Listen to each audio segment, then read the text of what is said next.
Di mana anakmu sekolah? Pesantren A.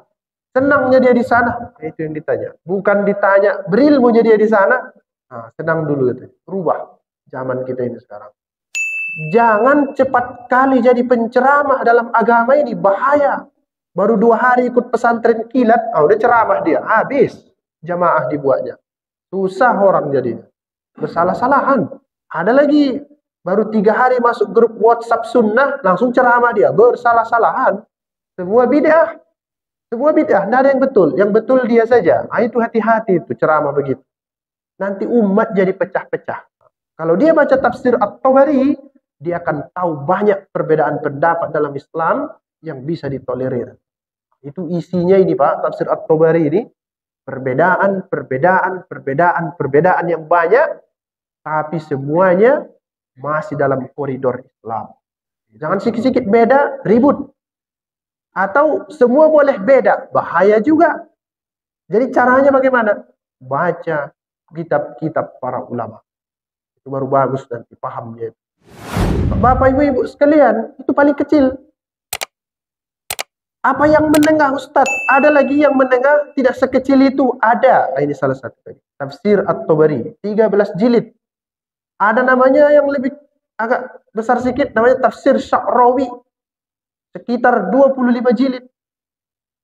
Ada lagi namanya Tafsir Mahmud Al-Alusi, Ruhul Ma'ani, sekitar 20 jilid. Ada lagi namanya Tafsir Ibnu Katsir yang populer. Ada kadang 7-6 jilid. Ini terkenal ini tafsir. Ada namanya Tafsir Al-Qurtubi, Al-Jami' li Ahkamil Quran, ditulis ulama Cordoba, namanya Al-Ansori Al-Qurtubi. Qurtubi itu Cordoba, Andalusia, Spanyol yang sekarang. Sekitar saya punya di rumah yang 13 jilid. 13 atau 12, segitulah pertengahan dia. Kenapa Ustaz beda-beda jilidnya itu? Tergantung percetakan ataupun penerbit. Tergantung. Itu yang menengah. Ada yang besar Ustaz? Ada. Namanya tafsirnya Midadur Rahman. Orang mana Ustaz penulisnya? Orang Spanyol. Bukan orang negara luar, tapi orang Indonesia penulisnya. Al-Habib Abul Faroz Azmat Khan nama penulisnya. Nanti browsing di internet. Ketemu itu. Berapa jilid Ustaz? 114 jilid tafsirnya. Pernah saya WA beliau ini, Pak Habib, Pak Prof, saya mau pesan tafsirnya. Bisa? Beliau, harus pasti dulu ya Ustaz, baru boleh dikirim. Kenapa begitu? Karena harganya 50 juta. Alhamdulillah, tak jadi saya beli.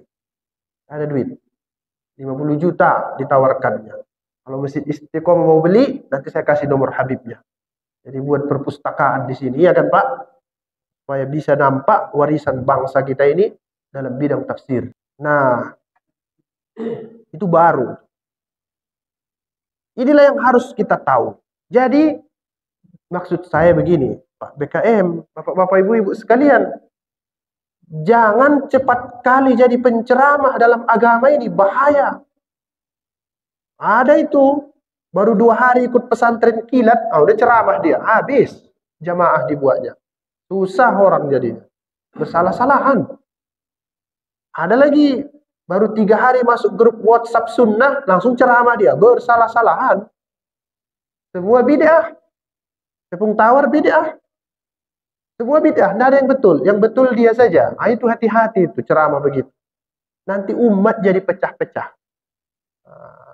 Kalau dia baca tafsir At-Tabari, dia akan tahu banyak perbedaan pendapat dalam Islam yang bisa ditolerir. Itu isinya ini Pak, tafsir At-Tabari ini. Perbedaan yang banyak, tapi semuanya masih dalam koridor Islam. Itu perlunya belajar. Jangan sikit-sikit beda, ribut. Atau semua boleh beda, bahaya juga. Jadi caranya bagaimana? Baca kitab-kitab para ulama. Itu baru bagus nanti pahamnya. Nah, Bapak Ibu-ibu sekalian, dari 8.000 kurang lebih yang banyak itu tadi, karena kita sulit memahaminya, tak tahu dimulai dari mana lagi, datanglah ulama-ulama, pemikir-pemikir, pakar-pakar tafsir modern, Untuk memetakan itu semua, dibagilah menjadi 4 macam. Supaya kita mudah memahaminya. Namanya itu dalam bahasa Arab, manhajut tafsir. Manhajut tafsir. Metode, cara. Nanti ada lagi namanya launut tafsir. Laun artinya warna, corak. Saya lebih setuju menerjemahkan itu corak. Corak namanya. Bukan metode. Kalau metode manhaj. Nah, itu cukup sampai di situ. Tidak masuk lebih jauh. Ada tulisan saya mengkritik-kritik istilah itu. Kurang pas saya rasa. Nah, nanti kalau berminat, saya kirim makalahnya tentang itu. Nah, sekarang kita lihat dulu. Manhajut tafsir. Dari yang banyak itu tadi, ditulis oleh para ulama kepada 4 metode. 4. Ini menambah ilmu kita ini, pagi hari ini. Satu namanya metode tahlili. Nanti kalau lupa, lihat rekamannya. Nanti saya kirim ke pengurus rekamannya ini. Metode tahlili. Apa itu Pak Ustadz? Metode tahlili. Ini juga terjemahannya macam-macam. Menurut saya, yang paling pas terjemahannya itu mengurai. Itu terjemahnya. Apa maksudnya itu Ustadz? Ayat-ayat Al-Quran dipreteli, kata orang Medan, maknanya mulai dari surah Al-Fatihah ayat 1, Bismillahirrahmanirrahim, sampai dengan ayat terakhir surah An-Nas, minal jinnati wan nas, semua maknanya itu dipreteli. Sampai yang sekecil-kecilnya. Misalnya tafsir huruf ba. Nah, itu bisa 1 hari itu membahas ba itu. Baca dalam tafsir Al-Kasyaf, An Haqa'iq Ghamidit Tanzil wa Uyunil Aqawil. Penulisnya Al-Imam Jarullah Az-Zamakhsyari. Oh, luas pembahasan, dipreteli dia. Sama dengan ismun, dibuka seluas-luasnya. Dari sudut pandang sufi, tafsir Ibnu Arabi. Dari sudut pandang fikih, tafsir Ibnul Arabi. Lain dia. Kalau Ibnu Arabi, sufi. Kalau Ibnul Arabi, adalamnya fikih dalam mazhab Maliki. Dua-dua ada tafsirnya.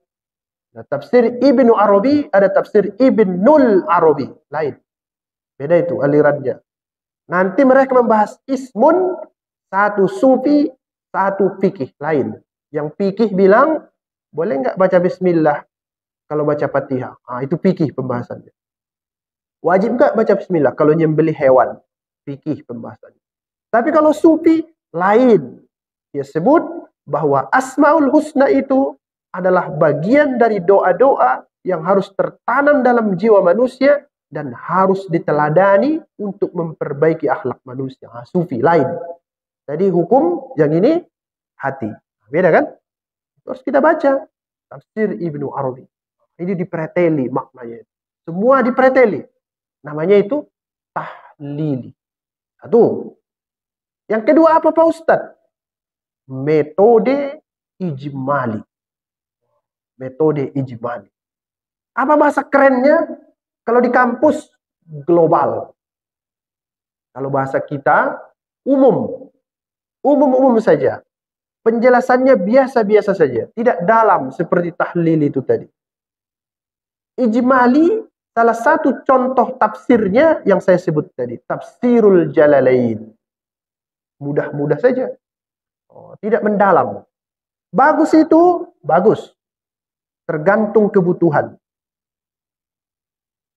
Nah, saya tulis, ini karya saya, dengan Profesor Faisar Ananda, nanti saya kasih untuk Masjid Al-Istiqomah setelah acara ini Pak.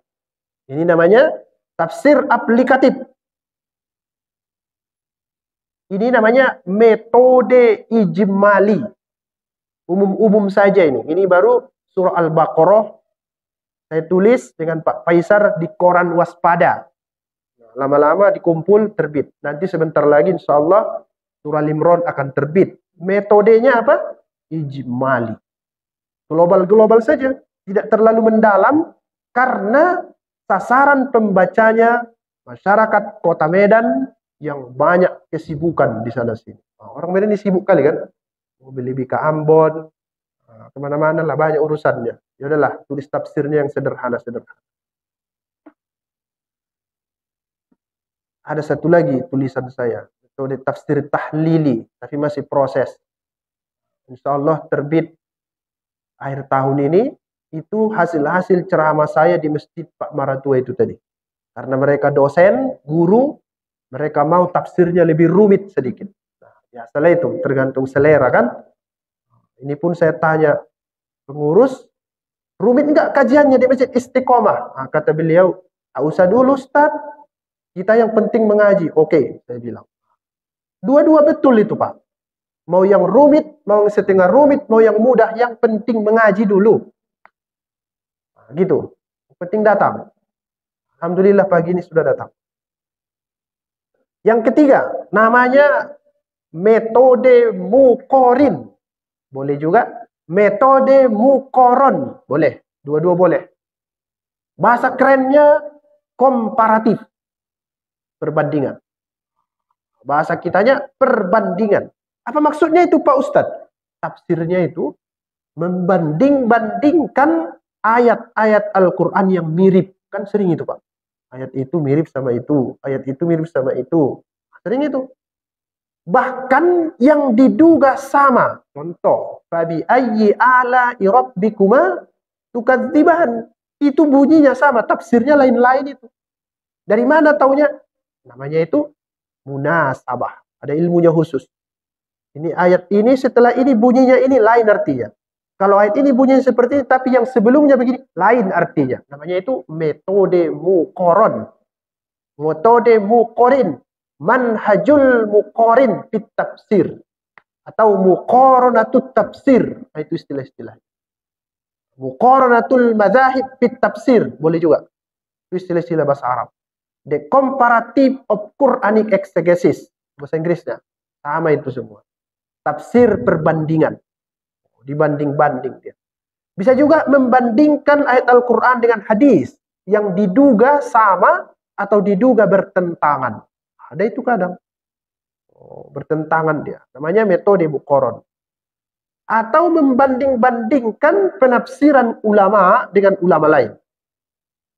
Jadi Al-Quran dengan Al-Quran, Al-Quran dengan hadis, yang ketiga penafsiran ulama dengan ulama yang lain. Saya kasih contoh, boleh percaya boleh tidak. Boleh percaya boleh tidak, ya gini.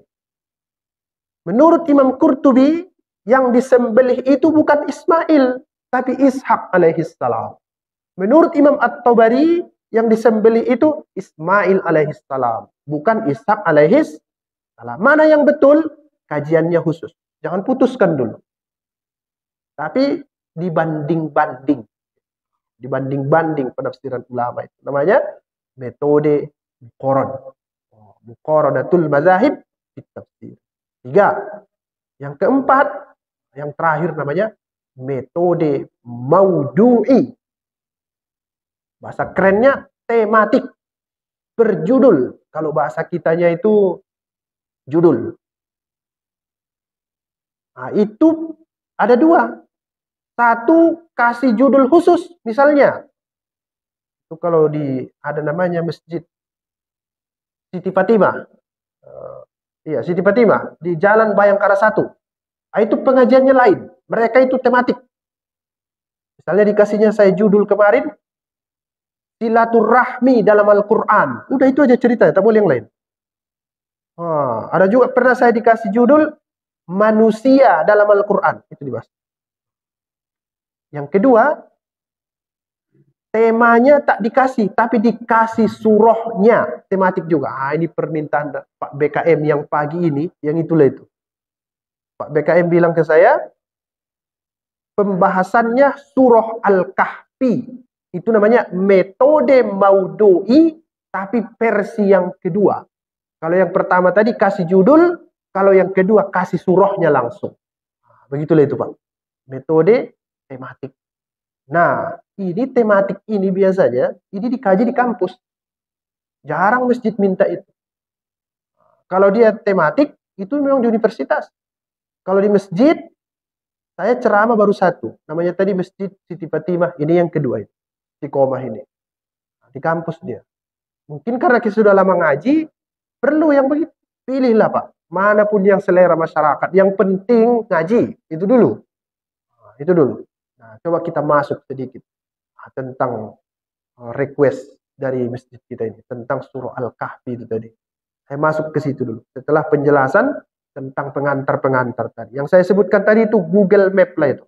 Masuk dulu ke Rimbun Raya, hutan penafsiran ini yang macam-macam mazhabnya. Pak Ustadz, apa itu surah Al-Kahfi? Nah, begitu kan ceritanya ini kan? Surah Al-Kahfi itu artinya goa. Boleh juga gua, nah, terserahlah. Bukan gua orang Jakarta ya. Kalau itu saya itu gua. Di dalam bahasa Arab, bahasa gua itu macam-macam. Ada namanya kahfun. Bahasa Inggrisnya cave. Kahfun. Ada satu lagi gorun. Gor. Nah, kalau dia guanya agak luas, namanya kahfun. Kalau dia sempit, bahasa Arabnya gorun. Nah, Bapak Ibu sekalian, Nabi Muhammad menerima wahyu itu di gua juga kan? Apa bahasa Arabnya? Bukan kahfun, tapi gorun. Goru Hiro. Gua Hiro. Sempit itu guanya.